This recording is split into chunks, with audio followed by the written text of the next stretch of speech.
Higit 3 dekada na po ang lumipas mula ang makasaysayang federal election sa Canada, kung saan nahalal ang kauna-unahang Pilipinong Member of Parliament, si Dr. Ray Pagtakhan. Sa ulat ni Teresa Redula, binisita po ng Omni News si Pagtakhan at binalikan ang kanyang legasiya. Mula sa pagiging migrante hanggang sa pagiging politiko na isinulong ang mga pulisiyang apektado, hindi lang ang mga Pilipino, kundi lahat sa Canada. When you retire from Parliament, you have a privilege to opt and buy the chair, not a gift, but buy the chair as a souvenir, and I did. Sa kanyang tahanan sa Manitoba, ipinakita ni Dr. Ray Pagtakhan ang replika ng kanyang naging upuan sa House of Commons, kung saan siya ay naglingkod mula 1988 hanggang 2004. And this one is a story. Because my legs are short, I have a riser. Sa edad na 70, si Pagtakhan na marahil ang pinakatanyag na Pilipino sa larangan ng politika sa Canada. Sa kasaysayan kasi ng bansa, siya ang kauna-unahang Pilipinong naging Canadian Member of Parliament. Nung pumunta po kayo sa Canada, nasa isip niyo po ba talaga na tatakbo kayo sa public office? No, not within my dream. Not within my dream. Isinilang at lumaki sa Pilipinas. Nagtapos si Pagtakhan sa University of the Philippines at naging doktor. Sa gitna ng matagumpay na karera sa bansa, lumipat siya at kanyang pamilya sa Manitoba Enero 1968. Dito na ipagpatuloy ang propesyon sa medisina at naging professor of medicine sa isang kilalang universidad sa probinsya.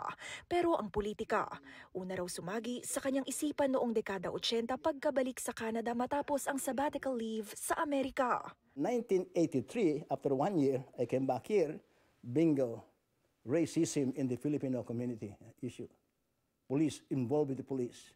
Pinangunahan niya raw ang grupong tumalakay sa pagbabahala rito sa Winnipeg Police Commission at kalaunay naging citizen member. Sa panahong din ito, itinalaga siya bilang National President ng United Council of Filipino-Canadian Associations in Canada. Naging kinatawan ng Filipino community sa Canadian Ethno-Cultural Council. 1985 nang maging membro ng Liberal Party at sa isang fundraising dinner noong 1986. I listened to John Turner, the leader of the Liberal Party. He so inspired me about the nobility of politics. At that point, after all this background, I decided I could bring my insight. I can return the favor of to the Canada, having accepted me as an immigrant. Then I can bring my insights and knowledge of the community. Taong 1988 nang mahalal si Pagtakhan bilang Member of Parliament ng Winnipeg North St. Paul na nooy 26 na taon ng hawak ng NDP. When you were first elected, did you feel the weight of being the first Filipino-Canadian MP? I did feel it. That is why in my first maiden debate in the House of Commons, I saw to it that I will use Tagalog in my first speech, not the whole of it. Maligayang Pasko at Bagong Taon. I wanted to tell them that here is a new voice from the Filipino community. And what is interesting, I spoke about Sally Spinelli, who was deported. So you feel this weight that you should do something that you can do if you could and needed for the community. Si Pagtakhan, naging minister din sa gabinete ni na dating Prime Ministers John Chrétien at Paul Martin. Pero nang maitalaga bilang Veteran Affairs Minister noong 2002, isang kontrobersiya.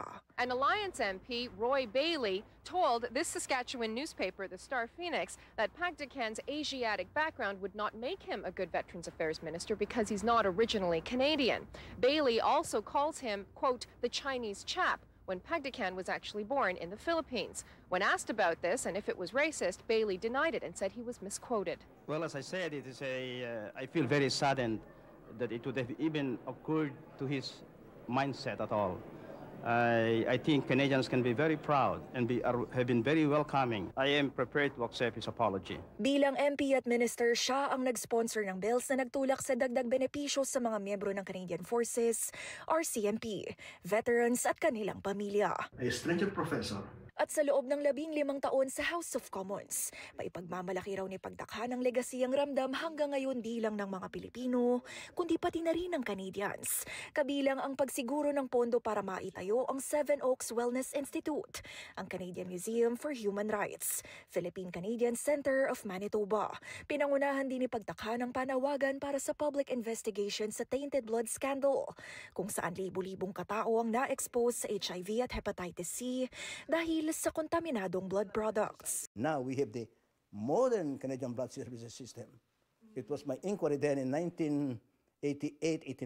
I started that. Bukod sa mga ito, nakatulong din daw si Pagtakhan sa anyay mga simpleng pagbabago. Cigarette lighters, you have to have a child-proof lock. It was a regulation that was not there before. Okay? So in that year, I went to the Minister of Health. I said, can we work on this? Can we work on this? Done. It's a regulation. A very simple thing. Best before date on foods. They have a series of numbers. You do not know what they mean. Wow. So when I worked with the officials, they were resisting. But finally, upon my insistence, it was changed. Now you can read. Whether it's February 2 or April this year, you know it clearly. But why would they not do it? It's really boggled my mind. Little thing, it is a regulation now. Pero maituturing niyang pinaka-personal at pinaka-makabuluhang tagumpay. That I had brought 2 Filipinas deported back to the country on an individual basis. Ang karera sa politika, natigil noong 2004 nang matalo sa kanyang riding. I was disappointed. But sometimes a loss is a victory in itself because it will challenge you to be true to yourself. Since 2004, I have been as active in volunteerism, advocacy, than I was before I entered politics. May miss niyo po ba yung House of Commons? Yes, every now and then when I stand, I watch it every now and then. Kung may ibabalik daw ang panahon, ito ang maipapayo niya sa sarili bago piliing tahakin ang mundo ng politika. And that, looking back, I will say if I could have started earlier, maybe 3 years earlier, will be good because I got my promotion in 85, but I get it in 88, okay? But it's still okay, Ang legasiya ni Pagtakhan hindi natatapos sa panahong nirepresenta niya ang kanyang riding sa Ottawa.